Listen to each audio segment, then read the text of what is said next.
Hello, and welcome to today's episode. I'm going to be your host, the Irrelevant Nerd. Today, we're going to be ranking the top 10 MCU heroes.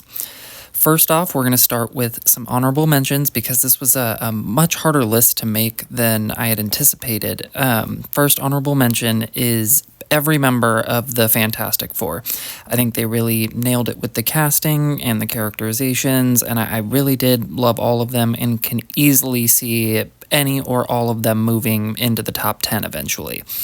Next honorable mention, we're going to go with Hulk. He is a very fun character, and I do like Mark Ruffalo in the role, and I also liked Edward Norton in the role. But the thing that holds him back from the top 10 is that they just don't seem to know what to do with him really since the first Avengers movie, like outside of maybe Thor Ragnarok. I do hope we get some more Savage Hulk and can eventually move him into the top 10 where I think he does rightfully deserve to be. The last honorable mention, and this would probably be like the number 11, we're going to go with Rocket Raccoon. A very fun but complex character with a truly heartbreaking backstory, and every movie I see him in, I like him more. He has such a fun dynamic with every team that he's on, whether or not it's the Guardians or the Avengers. And I'm so happy that he was able to find a family in the Guardians and then later find a purpose by the end of Volume 3. Okay, so now that I have my long-winded honorable mentions out of the way, let's go ahead and just get into the top 10. Number 10, we're going to go with Wanda Maximoff. She is one of two characters on this list who appear on both the top 10 villains and the top 10 heroes list. Initially introduced as a villain with a tragic backstory who really only wanted revenge against Tony Stark, but she wasn't like evil per se. She was just a hurt person and wanted to hurt the person she perceived as hurting her and her family, until she ultimately decides to turn against Ultron, and then tries her best afterwards to learn to be a good person and be a hero until eventually her hurt overtakes her again and she goes back to villain. But that is an interesting character arc, like very much so, and she is badass. She's super powerful. I mean, she almost destroyed Thanos by herself in Endgame, made him shoot missiles down at his own troops because he knew that he was not going to be able to recover one-on-one, especially since this version of Thanos didn't have the Infinity Stones. He just knew he stood no chance. And she really is just played so well by Elizabeth Olsen, whether or not she's being the hero or the villain in a TV show, movie, small character, big character. She really does a very good job. Number 9, Black Panther, a powerful, magnetic, and extremely honorable character. This is another example of a character who I like every time. I like him more every single time I see him. He is raised to be the king and protector of this incredibly powerful nation and incredibly powerful people, but learns to be more compassionate and a better man than those who came before him. And they weren't necessarily bad men. They just made mistakes and hid things, and he did not want to be like that. And he really is such an admirable character. And his fighting technique, I think, is perfect in the MCU. It looks both well-trained but animalistic at the same time. And the suit design is perfect. And it really is a shame that we won't get to see more of him in the MCU because, rest in peace, Chadwick Boseman, amazingly casted. But because he unfortunately passed, we're not going to get any more T'Challa in the MCU. I am one of those people that I would have been open to a recast. I think that would have been a fun way to honor the legacy of the character and kind of maybe build upon Chadwick Boseman's legacy other than just letting the character disappear off into, unfortunately, potential irrelevance, especially as these superhero movies are becoming less popular. But he nailed it, did a good job. He's a great character. Number 8, Loki. He's our second character to appear on both of the top 10 villains and top 10 heroes list. This is another complex character who has some of the most growth of any character in the entire MCU. When they had initially brought Loki back with the time travel in Endgame, I was nervous because I thought he had already had a great arc, and by the time Thanos kills him, I thought it was like a satisfying arc.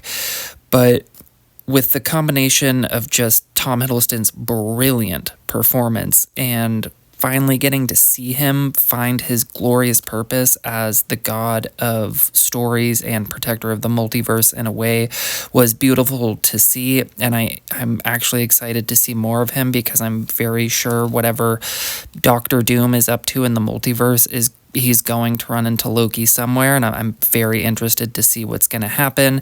And initially, I thought them bringing back was a mistake, so I think that shows how good of a job they've done with him that now I'm eagerly awaiting more. Number 7, Thor, one of our original and most powerful Avengers and part of the quote-unquote big three of the MCU, Iron Man, Captain America, and Thor. Chris Hemsworth is great casting. I think the stretch through Thor Ragnarok, Infinity War, and Endgame are fantastic and the best that the character has ever been. Unfortunately, the thing that keeps Thor out of the top 5 is, like the Hulk, this is just another character that they haven't been able to consistently get right, and they don't know what to do with. He seems to be stuck in the same plot cycle of him trying to find himself over and over and over again. So the character seems to just lack growth because he's trying to learn the same lesson every single time. Like, we need to get him a new challenge, like have him sure of who he is and just have a different obstacle, because all of his movies are basically about that same exact thing, and it really kind of drags him down in the rankings, unfortunately, just because, I don't know, when characters lack growth, they become less compelling. He is also, unfortunately, is the main character of the biggest pile of shit movie in the entire MCU with Thor Love and Thunder. Despite that massive setback, I am hopeful that they are going to be able to correct this and give the character a satisfying send-off, whether or not that's in Avengers Doomsday or Avengers Secret War. I just hope it's done in a way that is more respectful towards the character and even Chris Hemsworth, as opposed to like what we got in Love and Thunder. Number 6, Ant-Man. Paul Rudd is an effortlessly charming person, and he's effortlessly charming in this particular role, as he is in almost every role that he is in. But the character of Scott Lang, because of that, gets that sort of effortless charm as well, and he is funny in such a natural way that never feels forced, never made me roll my eyes. His power set is cool and fun, and there are a lot of fun to be had with the visual gags, such as the train sequence during the fight with Yellow Jacket, and where it comes in, it seems like it's going to crush him, and then just this toy train kind of falls off the track. That's a really non-forceful way to bring comedy in, and they are big laugh moments. And I would honestly love to see this character start to be more involved and have a bigger role in the Avengers and a bigger role in the MCU, as opposed to his movies kind of always feeling like these super small contained side quests. I am a little bit worried about the damage that's done to the character's reputation by Quantumania, so I don't think we'll ever get another Ant-Man movie again. Not that we need to, but I don't know how much of a lead he'll be, because the most recent memory that people have is of, unfortunately, Quantumania, which in most people's opinion is a bottom 5, bottom 3, bottom 1 movie for the MCU.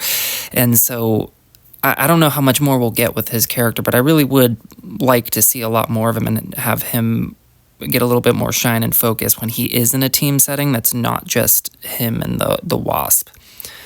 Number 5, Black Widow. What a badass. Again, another complex character. I like when my character is complex and not one-dimensional and like one note the entire time. But she's a dark and mysterious past that she's trying to make up for as this hero working with the Avengers, trying to offset her ledger, as she's talking about in her discussion with Loki in the first Avengers.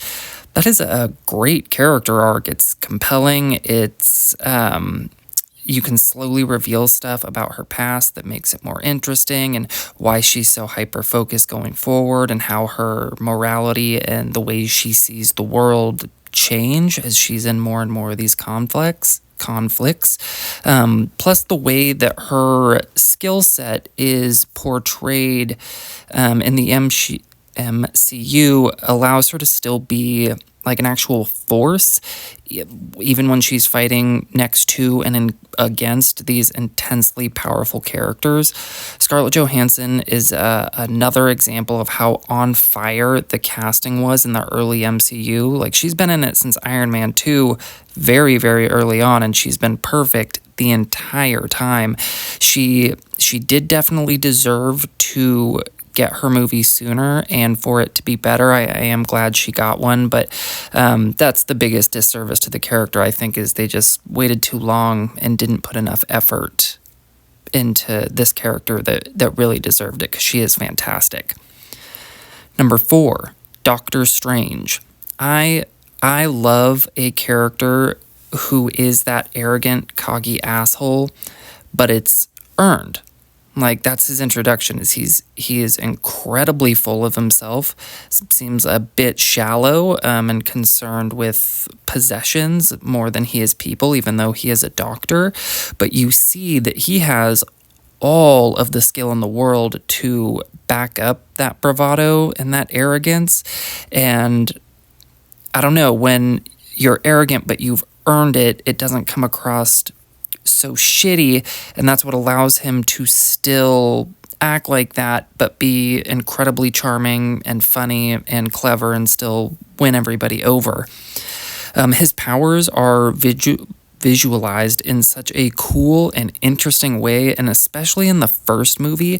That first movie probably has the coolest and most unique visuals in the entire MCU. I'm not the best looking, but just the most interesting to look at. And I can definitely see Doctor Strange climbing even higher on this list, because I do think this is one of those characters with the most untapped potential in the MCU, both power-wise and story-wise.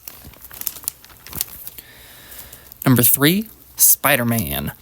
Marvel's most popular character, played to near perfection by Tom Holland. What a fun addition to the MCU, a youthful breath of fresh air.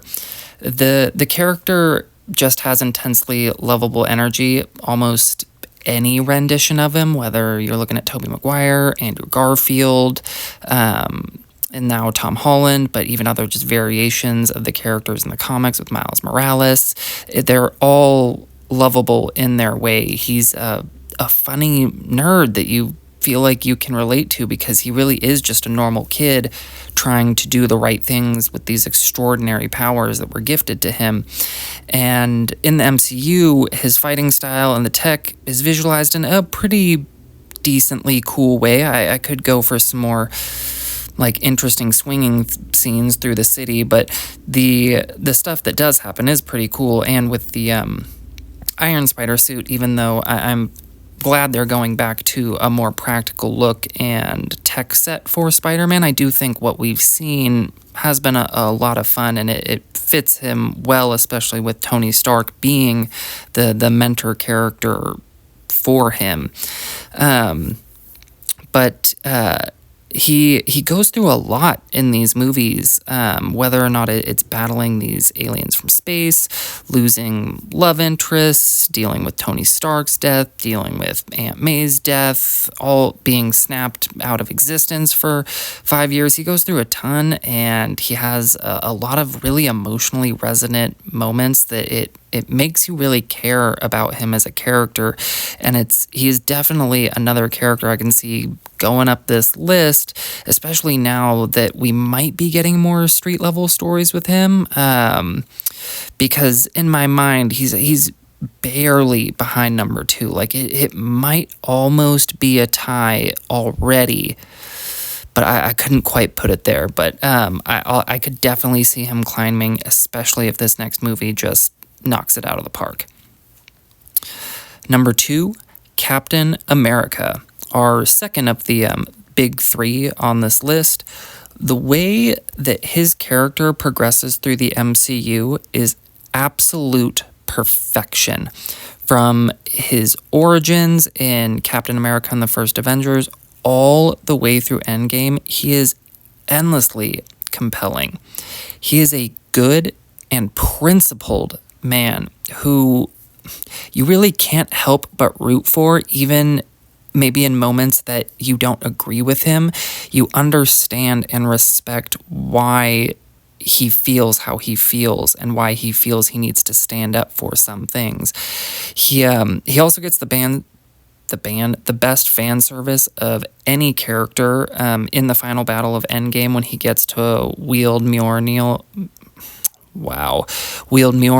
with his shield and really kind of gives Thanos the business there for about 30 to 45-ish seconds. But it's so good, and it was so fun to see, and he is an unrelenting badass. And as an individual character, he easily has the best franchise in the MCU. The First Avenger, Winter Soldier, and Civil War are all great. Civil War and The Winter Soldier are both top 10 MCU movies to me, and he is the only character other than the Avengers franchise where I have multiple of his movies in there because they are just that good. And initially when they were bringing him in, I was worried that I wasn't gonna be too fond of the character because I kind of thought they might go too shucks with it and maybe make him a little boring, I guess. But I am happy to really be as wrong as I was, because he is one of the best characters in the entire MCU, and I do miss seeing him.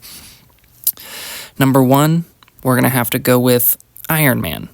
Like, of course, this is the obvious number 1. Like, it literally couldn't be anyone else.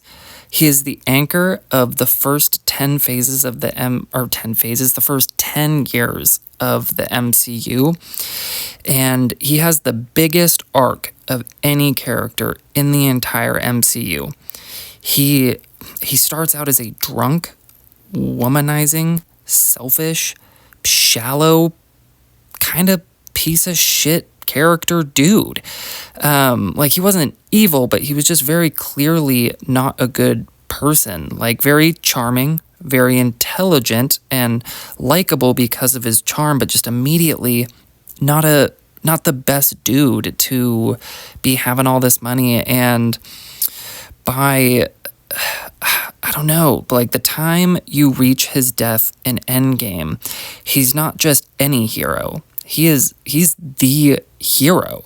He lives, but in the first Avengers movie, he is the guy who makes the sacrifice play, as Steve said to him, to fly that nuclear bomb up into the wormhole, and he ends up, thinking that he's not coming back. He accepts it. He tries to call Pepper to say goodbye, and what a change, over just that first phase of the MCU. And then he still continues to grow as you get to Age of Ultron, and then obviously through Civil War, and then Infinity War, and then obviously the big culmination of it in Endgame, where he does end up making the ultimate sacrifice to literally save half the universe. Like, he is the hero of the MCU. So obviously the number one, at least to me. And I mean, just Tony Stark he's just the fucking man. He is a perfect example of that similar character archetype to Doctor Strange, where he is the arrogant asshole but it's earned, and he is still charming and clever, and you enjoy seeing him on screen. And I am bummed that we're not getting more Robert Downey Jr. Iron Man. I'm sure we'll get some variations in the next two Avengers movies, and I know we're getting him as Doctor Doom, and I do think he can do a good job at that. But Robert Downey Jr.'s casting as Iron Man is probably the best comic book casting of all time. So yeah, for me, Iron Man easily comes in at number one. And I don't know, no matter how these movies progress, I cannot realistically see him being dethroned. I mean, maybe when they do the soft reboot and get to do kind of like new legacies and long-term stories for these characters, I might feel differently. But even a lot of these characters I'm excited for now, like the new Fantastic Four characters or the Thunderbolt characters, I wouldn't be surprised to see some of them start to pop up in the top 10, especially Bucky and Yelena coming forward. But I don't see anybody ever replacing Robert Downey Jr.'s Iron Man, because he is just the best. So, quick recap here of the top 10. We have Wanda at number 10, number 9, Loki, number 9, Black Panther, number 8, Loki, number 7, Thor, number 6, Ant-Man, 5, Black Widow, 4, Doctor Strange, 3, Spider-Man, 2, Captain America, and number 1, we're going to go with Iron Man. So let me know what you guys think down below. Who's your number 1? Who's your top 5? Who's your top 10? I'd love to see them. That's something that I've really loved about the comments that I have gotten on my videos so far, is just some of the vastly different opinions and like why people feel that way about a particular movie or character. It's like one of my best friends, he really does not like Iron Man all that much. He'd probably be more near the bottom of his list, and we debate it all the time, and I can see his perspective. I think it is weird how ingrained in his wrongness he really is. But yeah, let me know your thoughts down below. Let me see your list, and hopefully I'll see you guys in the next one.